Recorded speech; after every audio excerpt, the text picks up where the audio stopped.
ಸಂತೋಷಕರ ದುಃಖವೂ ಆಗಿದೆ. ಏಕೆಂದರೆ ನಾವು ಈ ಶಾಲೆಗೆ ಬಂದಾಗ ಏನೂ ಅರಿಯದ ಮುಗ್ಧ ಬಾಲಕಿಯರು. ಆಗ ನಮಗೆ ತಿದ್ದಿ ಬುದ್ಧಿ ಹೇಳಿದ ಶಿಕ್ಷಕರು. ಈಗ ನಾವು ಕೃತಜ್ಞತೆ ತಿಳಿಸಬೇಕು.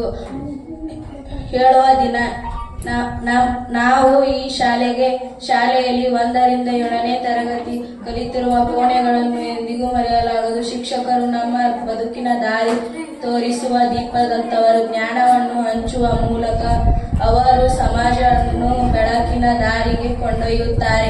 ಶಿಕ್ಷಕರ ಮಾರ್ಗದರ್ಶನವಿಲ್ಲದೆ ನಾವು ಯಶಸ್ವಿನ ಮೆಟ್ಟಿಲನ್ನು ಏರಲು ಸಾಧ್ಯವಿಲ್ಲ. ನಮ್ಮ ಸ್ನೇಹಿತರೊಡನೆ ಕೂಡಿ ಆಟವಾಡಿದ್ದು ಎಂದಿಗೂ ಮರೆಯಲಾಗಲು ಸಾಧ್ಯವೇ ಇಲ್ಲ. ಕೂಡಿ ಆಟ ಪಾಠ ಊಟ ಕಲಿತಿರುವ ಕ್ಷಣಗಳನ್ನು ಮರೆಯಲು ಸಾಧ್ಯವಿಲ್ಲ. ನಮ್ಮ ಈ ಶಾಲೆಯ ಶಿಕ್ಷಕರಿಗೆ ಎಷ್ಟು ಧನ್ಯವಾದ ಹೇಳಿದರೂ ಸಾಲದು. ಅವರಿಗೆ ನಾವೆಲ್ಲರೂ ಇಂದು ಶಿಕ್ಷಕರಿಗೆ ಕೃತಜ್ಞತೆ ತಿಳಿಸುವ ದಿನ. ಆದರೆ ಪ್ರತಿಯೊಬ್ಬ ಶಿಕ್ಷಕರಿಗೆ ನಾವು ಗೌರವ ನೀಡಬೇಕು. ಅವರು ಮಾತುಗಳನ್ನು ಪಾಲಿಸಬೇಕು ಮತ್ತು ಉತ್ತಮ ವಿದ್ಯಾರ್ಥಿಗಳಾಗಬೇಕು. ಧನ್ಯವಾದಗಳು.